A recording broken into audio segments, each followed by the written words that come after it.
Bismillahirrahmanirrahim. Alhamdulillahirabbil alamin. Allahumma shalli wa sallim wa barik ala sayyidina Muhammadin amma ba'du. Assalamualaikum warahmatullahi wabarakatuh. Teman-teman yang dirahmati Allah, ini video episode ke-18 dan ini adalah episode terakhir dari rangkaian serial video tuntunan wudhu. Mudah-mudahan dari episode 1 sampai 18 memberikan banyak manfaat sekaligus informasi tentang wudhu kepada para pemirsa semua, dan saya berharap itu jadi tambahan amal ibadah saya sekaligus teman-teman yang menyaksikan di akhirat kelak nanti. Amin ya rabbal alamin. Nah, episode kali ini episode terakhir, kita akan bahas pembatal wudhu yang terakhir, yaitu menyentuh atau memegang kemaluan. Menyentuh kemaluan membatalkan wudhu. Bagaimana artinya, apa ya menyentuh yang bagaimana yang kemudian membatalkan wudhu, kita bahas di episode kali ini. Teman-teman yang dirahmati Allah, dari 5 pembatal wudhu ini kita sudah bahas. Nomor 1, berkeluar sesuatu, kita udah bahas. Tidur, kita udah bahas. Hilang akal pun sama. Menyentuh lawan jenis, kemarin kita di episode sebelumnya kita bahas.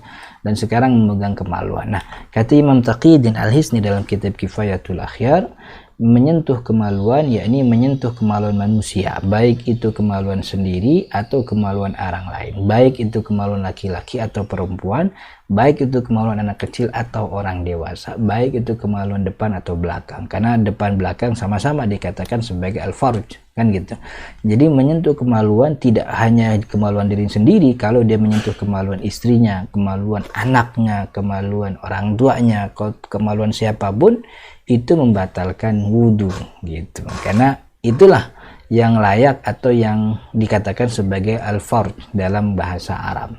Kenapa dikatakan demikian? Nah, karena kata Nabi Muhammad SAW dalam hadis Nabi, beliau mengatakan, man massa dzakarahu falyatawadda.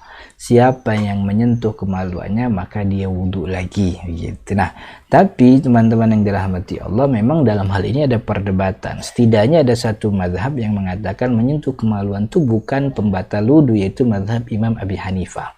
Mazhab Imam Abi Hanifah mengatakan wudhu itu tidak batal dengan menyentuh kemaluan, karena kemaluan itu sama seperti pipi, seperti tangan, seperti hidung kita.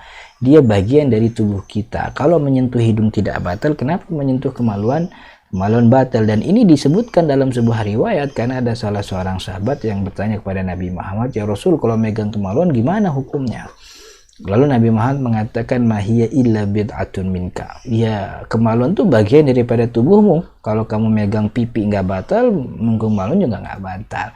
Hadis ini yang jadi standar dalilnya mazhab Imam Abi Hanifah. Tapi kata ulama, jumhur ulama termasuk Asy-Syafi'iyah, hadis tentang itu, bahwa seorang sahabat nanya kemudian Nabi Muhammad menjawab, itu hadis di awal-awal Islam.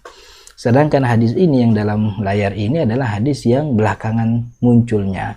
Maka karena dua hadis ini tidak mungkin disatukan, maka salah satunya menasakh yang lain. Bagaimana menasakh? Ya tentu yang belakangan menasakh yang sudah lebih dulu keluarnya.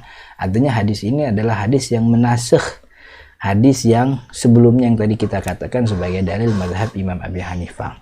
Jadi menyentuh kemaluan adalah hal yang membatalkan wudhu.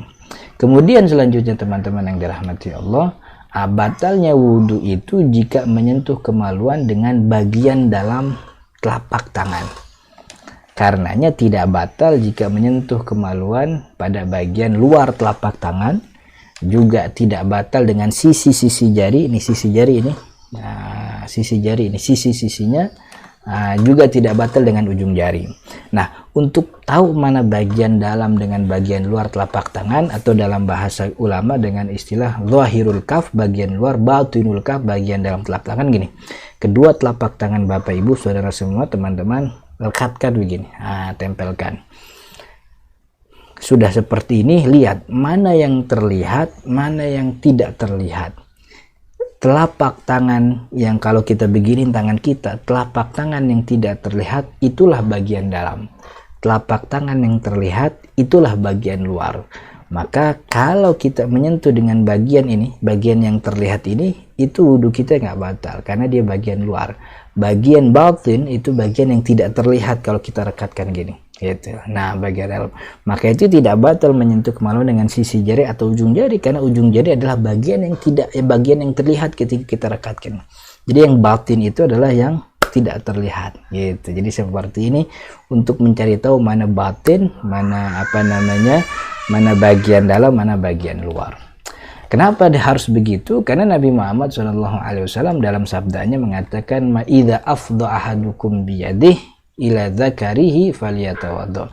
Siapa yang memegang afdo, Nabi Muhammad menyebut dengan istilah afdo, maka berwudu. Nah, secara bahasa afdo itu artinya memegang dengan bagian telapak tangan. Kalimatnya afdo rojulu yadar rojul, orang bersalaman, itu juga disebut dengan istilah afdo. Jadi hadis yang tadi menyentuh itu diikat dengan keterangan afdo. Afdo itu dengan bagian dalam, maka menyentuh dengan bagian luar tidak batal. Menyentuh dengan kaki juga nggak batal, nyentuh pakai sikut juga nggak batal. Kalau lagi iseng nyentuhnya pakai sikut itu tidak membatalkan wudu, karena yang batalin wudu menyentuh dengan telapak tangan bagian dalam. Itu pembahasan kita teman-teman yang dirahmati Allah. Saya sangat bersyukur sekali bisa mengakhiri video ini, dan saya mohon untuk dukungan, untuk subscribe sekaligus menyebarkan video ini ke teman-teman yang lain. Insya Allah di episode-episode yang akan datang kita akan bahas serial fikih dengan tema yang berbeda, dan saya mohon dengan sangat untuk mendoakan kita semua agar kita semua diberi kesehatan dan kesempatan oleh Allah untuk terus bisa menuntut dan menuntut ilmu agama. Hadanallahu wa iyyakum ajmain. Assalamualaikum warahmatullahi wabarakatuh.